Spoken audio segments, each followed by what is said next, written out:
Vamos lá, gente. Que bom que vocês estão de volta. Vamos lá. Então, quando você escreveu, terminou a qualificação, terminou assim, pelas razões de fato e de direito a seguir expostas. Aquela sensação de abandono podia ter tomado conta de você, tomou momentânea. Então veio na sua cabeça, pense na estrutura da petição. E aí veio 1, preliminares, 2, mérito, 3, pedidos e 4, requerimentos finais. Já vimos que não há preliminares, porque não estamos diante de nenhuma das hipóteses de tramitação preferencial do feito. Idoso, portador de doença grave, dissídio versar só sobre salário, ou então quando, além do dissídio versar só sobre salário, decorrer da falência do empregador, ou então quando for um empregado com deficiência. Não estamos diante de nenhum desses casos? Não. Em frente. 1, preliminares, 2, mérito. Perfeito. No mérito agora, nós vamos abrir um tópico para cada um dos pedidos que vamos formular. E depois de colocar o título, nós estamos preparados, programados para abrir 3 parágrafos. Fato, fundamento e o pedido. Então, fato, fundamento e o pedido. A primeira coisa que nós temos é a seguinte. Vamos retomar o nosso rascunho. Ele é o nosso ponto de partida. E um detalhe. Dentro do mérito, há um segredo. Gente, não importa quem vai ser. Nós temos 4 itens aqui. Não importa qual será o primeiro, o segundo, o terceiro ou o quarto. Agora, nós observamos que o examinador costuma colocar o tema mais difícil, o que ele acha que você não vai saber resolver, no primeiro ponto. Sabe por quê? Porque a pessoa que não é forte, psicologicamente forte para fazer prova, já se desestrutura. Isso não pode acontecer. Você não pode ser vencido pela mente, tem que ser forte. Então, o plano você vai fazer primeiro o que é mais fácil. Então, se a equiparação salarial é um tópico fácil, primeiro esse tópico. Se o segundo é difícil, deixa por último. Talvez quando você chegue lá no último tópico, você já tenha sido aprovado, já esteja aprovado. Essa é a técnica. Então, eu não posso pular. Primeiro tem que ser as preliminares. Depois, mérito. Os grandes tópicos têm que ser respeitados. Preliminares vêm antes do mérito. Depois, pedidos. E, por último, requerimentos finais. Mas dentro do mérito, tanto faz. Se você colocar primeiro um pedido ou outro, não há pontuação para a ordem no mérito. E outra coisa. O certo é colocar primeiro as preliminares. Essa ordem tem que ser respeitada. Depois, mérito. Depois, pedidos e, por último, os requerimentos finais. Mas vamos imaginar que você partiu logo para o mérito e só depois encontrou uma preliminar. A dúvida é, coloco fora de ordem depois do mérito ou não coloco? Coloca. Coloca na prova. Só tem como você pontuar se você colocar na prova. Normalmente, você pontua. Pontua menos, mas pontua. Coloca na prova. Combinado? Bom, então aqui está. Nós vamos fazer na ordem, mas essa dica você guarda. Dentro dos grandes tópicos, faça o primeiro o que estiver mais fácil. Equiparação salarial. Por quê? Porque o empregado exercia a mesma função que um outro, que era o Juan, e esse Juan recebia salário de R$ 2.500 e ele só R$ 1.500. Juan recebia R$ 2.500 e ele somente R$ 1.500. Havia uma diferença salarial. E ele exercia a mesma função para o mesmo empregador, enfim. Aí o que você tem que fazer? Com a mesma produtividade, mesma perfeição técnica. Então você vai no índice e vai procurar equiparação salarial. Quando isso acontecer, você vai chegar nesse artigo 461 da CLT, ele que versa sobre a equiparação salarial. Vamos ler juntos, como você leria no dia da prova. Sendo idêntica a função. A cor que está no cronograma para equiparação é a laranja. Ariana, eu ainda não estou com a minha CLT, não tem problema. Anote, artigo 461. Aí você vai ver no cronograma que a cor sugerida, posso utilizar outra? Pode, mas a cor sugerida ali está laranja, para que todos façamos iguais e de forma igual. E aí você vai destacar as palavras mais importantes quando chegar, então não tem pressa. Sendo idêntica à função. A todo trabalho de igual valor, e logo depois ele vai explicar o que é igual valor, prestada ao mesmo empregador, no mesmo estabelecimento, corresponderá a igual salário.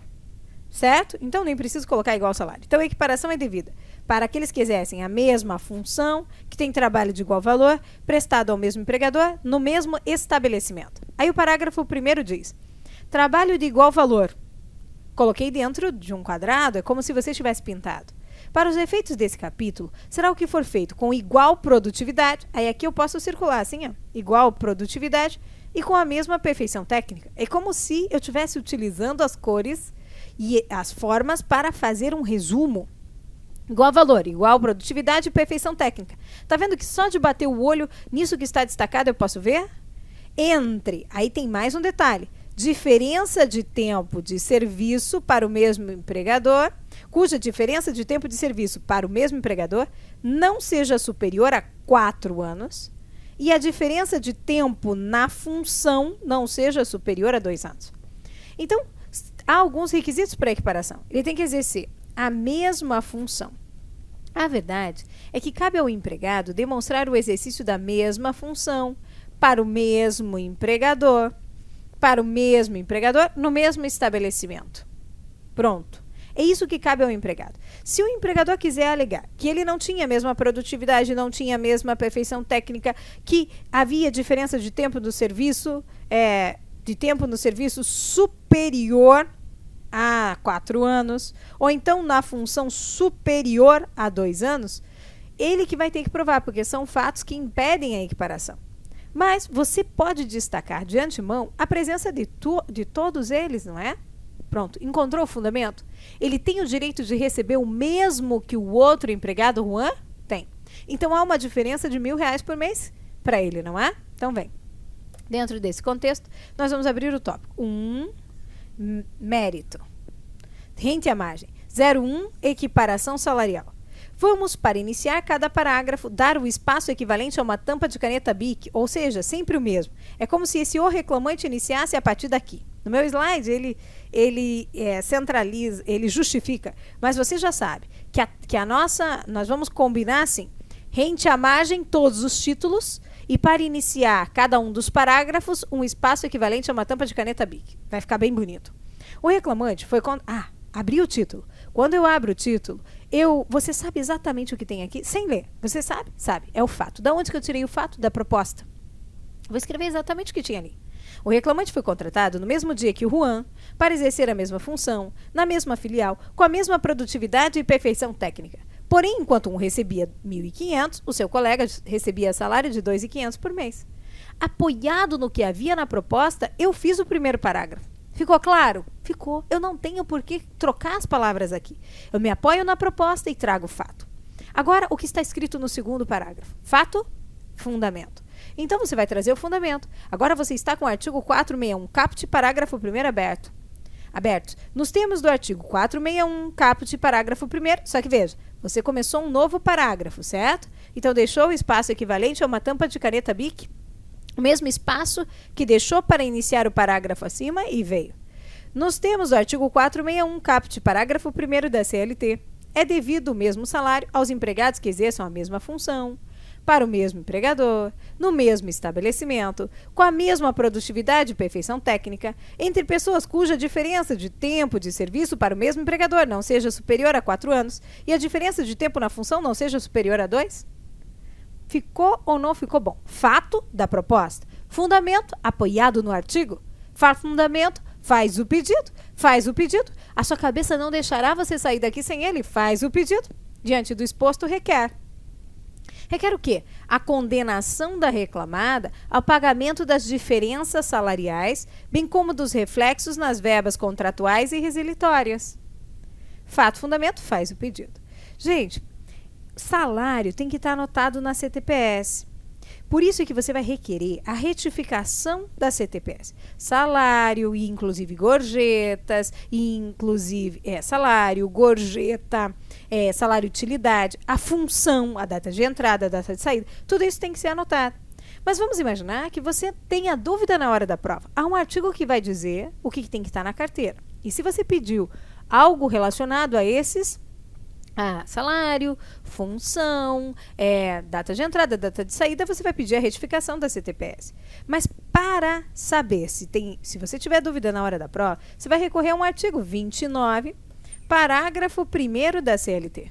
Então, por fim, requer a retificação da CTPS do empregado para constar o seu real salário nos termos do artigo 29, parágrafo 1º da CLT. Certo? Então, encontrou aqui o fundamento. Revisando a matéria do artigo 461, Sempre que dois empregados exercerem a mesma função para o mesmo empregador, no mesmo estabelecimento. Você viu que é no mesmo estabelecimento? Destaque para isso. No mesmo estabelecimento, mesma função para o mesmo empregador, no mesmo estabelecimento, com uma diferença não superior, com uma diferença de tempo no emprego, na empresa, pense assim, não importa qual cargo, porque tem empregados que começam como office boy e vão subindo, até que alcançam um posto mais alto. Então, se esse empregado está na empresa há mais de 4 anos, se o modelo, paradigma, está na empresa há mais de 4 anos de diferença do empregado, isso justifica, hoje em dia, a diferença salarial. Bom, ele conhece tão bem a empresa, ele foi crescendo dentro da empresa, crescendo, ele está há 10 anos na empresa. E hoje, no mesmo dia que um outro empregado, ele passou a exercer esta função X. Ele começou lá de baixo, veio crescendo. Só que para esse empregado que está há tanto tempo na empresa, o empregador resolveu pagar R$ 2.500. E para aquele que acaba de ser contratado agora, veja que os dois estão trabalhando nessa função, a partir de agora, ele paga R$ 1.500. Isso é possível? É. Porque há uma diferença de tempo na empresa superior a 4 anos. Mesmo que na função não haja uma diferença nem de um dia. Agora vamos imaginar que eles sempre exerceram a mesma função, só que há uma diferença de tempo naquela função superior a 2 anos. Aí também não é devida a equiparação. Então são 2 critérios. Eles têm que exercer a mesma função para o mesmo empregador, no mesmo estabelecimento, com uma diferença que na empresa não superior a 4 anos, e uma diferença superior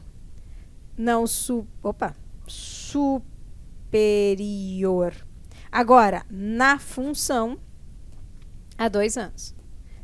E o trabalho tem que ter a mesma produtividade, então igual produtividade e igual perfeição técnica. Aí eles têm direito de receber o mesmo salário, certo?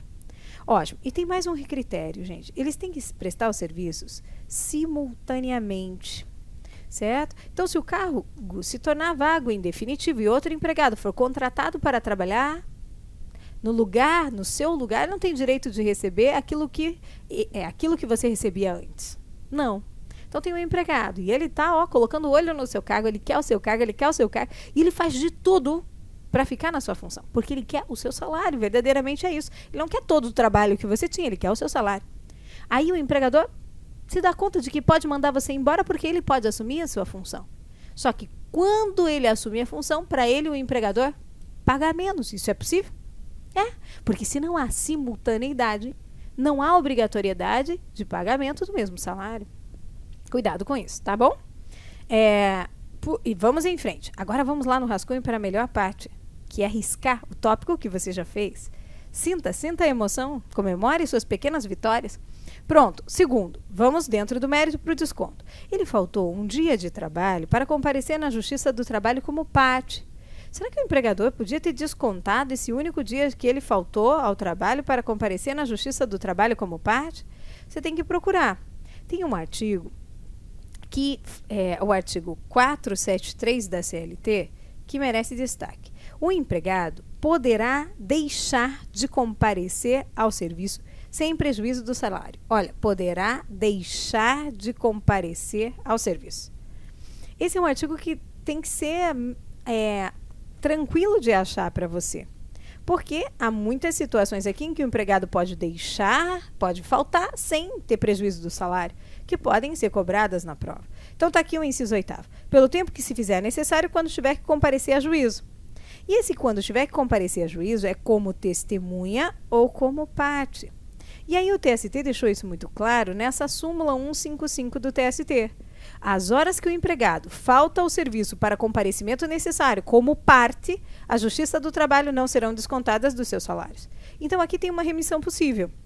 Olha, no artigo 473 da CLT, você vai incluir a súmula 155 do TST. inclui essa súmula 155 do Tribunal Superior do Trabalho. Por que eu posso fazer essa remissão? Posso colocar lápis esse artigo se ela não tivesse na sua CLT? Pode.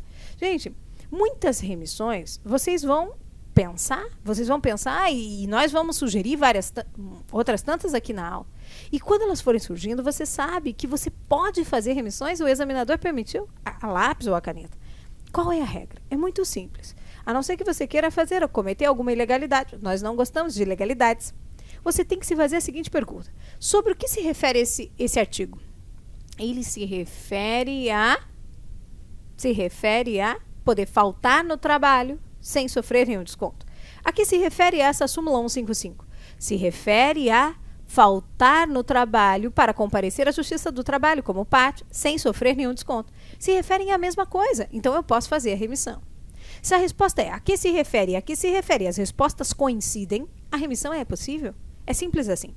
Agora, para tudo que se refere ao processo do trabalho, para tudo nós vamos utilizar uma cor de caneta para destacar. Por quê? Porque, gente, com relação ao processo, eu prometo para você que você vai sair com a estrutura das peças na cabeça. Então, os artigos em si vão fazer pouca falta. E depois, além disso, você vai lembrar dos fundamentos, da estrutura. Você não precisa se valer de nenhuma ilegalidade, que é usar as remissões para fazer estrutura de peças. Não precisa. Bom, Ariana, mas se eu utilizar várias cores sem fazer estruturação de peça? Isso é possível, mas para não correr nenhum risco de ser mal interpretado, de que você seja mal interpretado, e aí tenha que levar a sua CLT para que um fiscal revise e veja que você não fez nenhuma estrutura de peças, não utilizou cores para estruturar peças, como? Utilizou laranja só para reclamação, verde só para contestação. Isso não pode, é isso que não pode. Então nós vamos utilizar a caneta marca-texto amarela para todos os artigos de processo. Não tem como nenhum examinador colocar em xeque as nossas marcações. E vamos evitar ao máximo remissões de processo. Vamos utilizar a CLT. Então, e assim, mesmo que você vá fazer a remissão, é só fazer essa pergunta bem sincera. A que se refere o artigo? Ah, tal matéria. A que se refere esse outro artigo ou súmula no qual eu quero fazer a remissão? A mesma matéria? Então é possível. Simples. Certo? Ótimo, gente. Então encontramos esses fundamentos. Vamos lá. Você abre o tópico 2, desconto salarial. Quando você abre o título, você já está preparado, programado para fazer quantos parágrafos? 3 parágrafos. Quais são os parágrafos? Fato, fundamento e faz o pedido. Veja, sem olhar, o que é que tem aqui nesse primeiro parágrafo? Sem olhar, você tem o quê? Tirou da onde? Da proposta? Perfeito! É como se o trabalhador tivesse contado para você a reclamada, descontou, vê se ficou bom, do salário do reclamante, um dia de trabalho no mês de janeiro do ano da extinção do contrato, em razão de o reclamante ter faltado ao trabalho para comparecer em juízo como parte no processo em que estava litigando contra o seu antigo empregador. Muito embora tivesse apresentado certidão da Justiça do Trabalho confirmando suas alegações. Fato. Como você trouxe o fato? Tirou lá da proposta. Fato, fundamento. Por isso que foi importante só circular na proposta as palavras-chave, porque agora você volta fácil na proposta. Proposta, rascunho, caderno de prova, tá tudo muito à mão. Pronto. Fato, fundamento. Olha a margem. Agora sim, vou começar um novo parágrafo, então deixo o mesmo espaço, equivalente a uma tampa de caneta Bic ou a um pedaço do dedo ou já pré-marcado por você. Aí você vem, com base no artigo 473, inciso 8º da CLT. Aí eu vou me apoiar no artigo, está aberto, eu vou me apoiar. O empregado poderá deixar de comparecer ao serviço sem prejuízo do salário pelo tempo que se fizer necessário, quando tiver que comparecer a juízo. Fato, fundamento, faz o pedido. Sua cabeça não deixará você sair daqui sem o pedido? Faz o pedido. Diante do exposto, requer a condenação da reclamada, devolução do dia de trabalho, descontado do seu salário. Pronto, simples assim. Tranquilo, não? É, gente, é isso aí. Aí vamos voltar lá na nossa proposta para riscar. Vamos lá. Quando nós voltamos na proposta, nós voltamos no nosso rascunho, aliás, para riscar esse tópico, porque já elaboramos mais um tópico. Agora vamos seguir em frente. Jornada. Aqui, ele disse que o empregado trabalhava 8 horas com 30 minutos de intervalo. Diz que trabalhava 8 horas com 30 minutos. Não me deu a data de admissão para eu saber se era antes da reforma, depois da reforma. Logo, é como ele deve fazer na nossa prova, de agora em diante. Então, você vai aplicar o que tem na sua CLT. É o que você pode. Vai aplicar, vai usar a sua CLT. E ali tem o quê? Você vai olhar. Sempre que o examinador te der uma jornada de trabalho, você vai buscar 5 coisas. Sempre. 1, 2, 3, 4, 5. Sempre, porque quando ele traz o relato de uma jornada de trabalho, podem ter pedidos escondidos aqui. Então, você tem sempre que olhar essas 5 coisas. Primeiro, você vai se perguntar, será que ele tem direito a horas extras? Bom, aí nós vamos lembrar que a jornada da Constituição, do artigo 7º, inciso 13 da Constituição, e também prevista lá no artigo 58 da CLT, a jornada é de 8 horas diárias. 8 horas diárias. Ou 44 horas semanais. Então, a jornada regra, se não há uma jornada específica para esse trabalhador, a jornada é de 8 horas diárias e 44 horas semanais. E aí você vai observar se essa jornada era extrapolada ou se essa jornada não era extrapolada, certo? Esse é o primeiro passo. Bom, aqui ele trabalhava 8 horas diárias, então não faz jus às horas extras. Pode ser que o empregado tenha uma jornada reduzida. Pode ser, por exemplo, que ele trabalhe em turno ininterrupto de revezamento. Aí a jornada dele é de 6 horas, salvo se houver acordo coletivo de trabalho ou convenção coletiva de trabalho que podem elastecer essa jornada para até o limite constitucional, que é de 8. Então pode ser que ele seja caixa de banco e tenha jornada de 6 horas. Então a primeira coisa que você vai saber, vai se perguntar será que ele tem direito a horas extras? Bom, o limite constitucional é de 8 horas diárias e 44 horas semanais. Para ele, o limite era de 8 horas ou era menor? E aí você vai verificar se ele tem ou não tem direito às horas extras. Certo? Pronto. Primeira coisa que você buscou, hora extra. Ele trabalhava 8 horas, era garçom, não tem nenhuma redução. Ótimo. Horas extras. Depois vem quem? Intervalos. Hora extra, intervalo. Vai procurar. Será que eu tenho que pedir intervalos? Que intervalos? A que intervalos estamos nos referindo? Tenho que buscar 2. O intervalo intrajornada. Esse intervalo é aquele intervalo para o almoço do artigo 71 da CLT. Bom, aí aqui, aquele que trabalha mais de 6 horas tem direito ao intervalo de 1 hora, no mínimo 1 hora, no máximo, preste bem atenção nisso também, no máximo 2 horas, no mínimo 1 hora, no máximo 2 horas.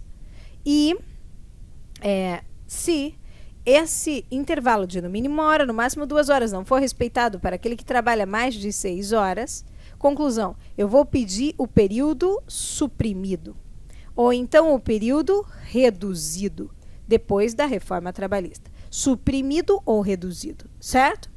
Depois do intervalo intrajornada vem o intervalo interjornadas. Tenho que procurar. O que é esse intervalo interjornadas? Está lá no artigo 66 da CLT.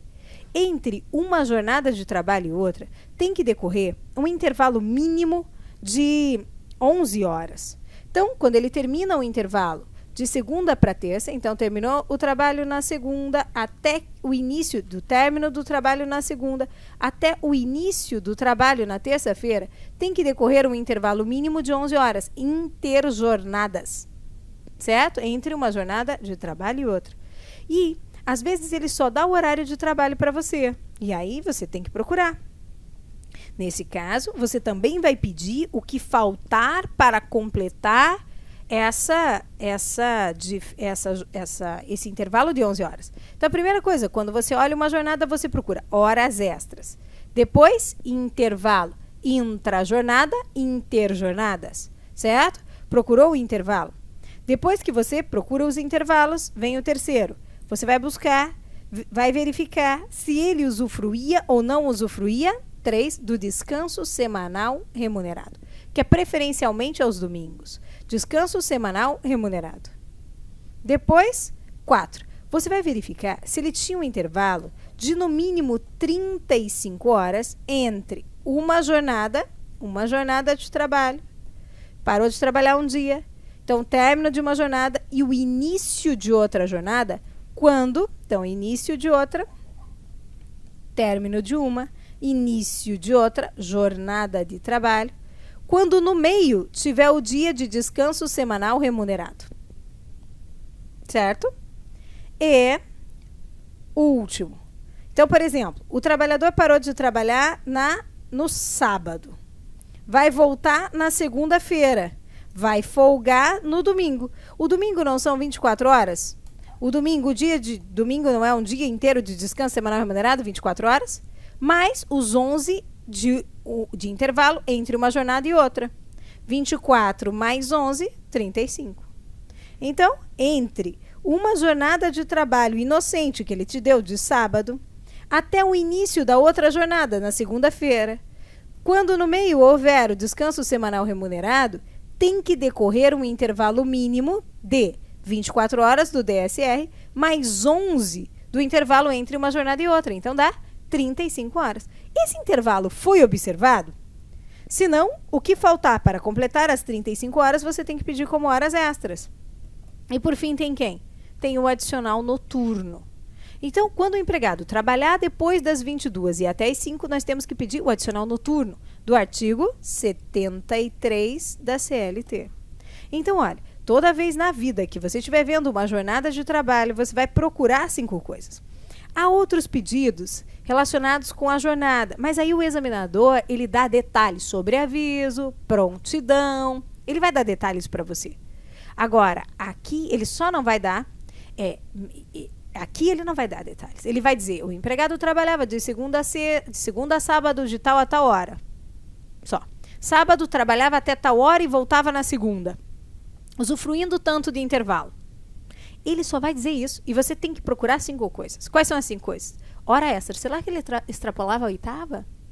Hora extra. Intervalos. Intrajornada. Será que ele usufruía do intervalo para descanso e refeição? Para aquele que trabalha até 4 horas, não tem direito a intervalo nenhum. Fique atento. Se ele trabalha só 4 horas, quer intervalo para quê? Não tem. Se ele trabalha mais de 4 e até 6 horas, tem um intervalo de no mínimo, sim, 15 minutos.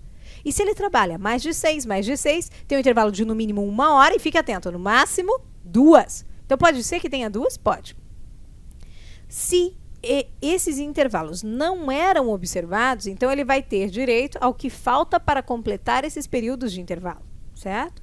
Intervalo intrajornada, interjornadas. Entre uma jornada de trabalho e o início da outra, tem que decorrer pelo menos 11 horas.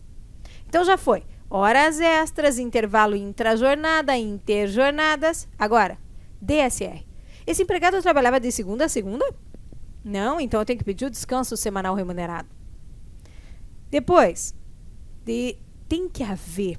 Se ele usufruía do DSR, então eu tenho que verificar se entre uma jornada e outra, quando no meio há o DSR, o descanso semanal remunerado, se ele descansava por 35 horas.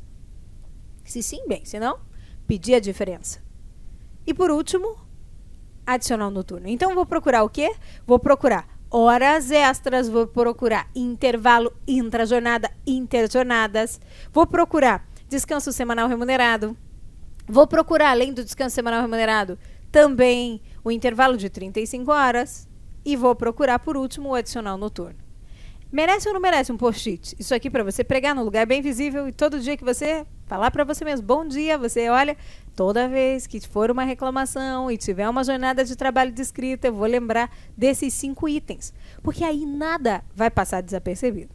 Nós vamos fazer a análise desses 5 itens diante do nosso caso, que é um caso simples. Ele trabalhava 8 horas diárias com 30 minutos de intervalo. E aí, olha, nesse caso, ele trabalhava quando? Me dá uma sensação, será que é só isso mesmo ou eu que anotei pouco?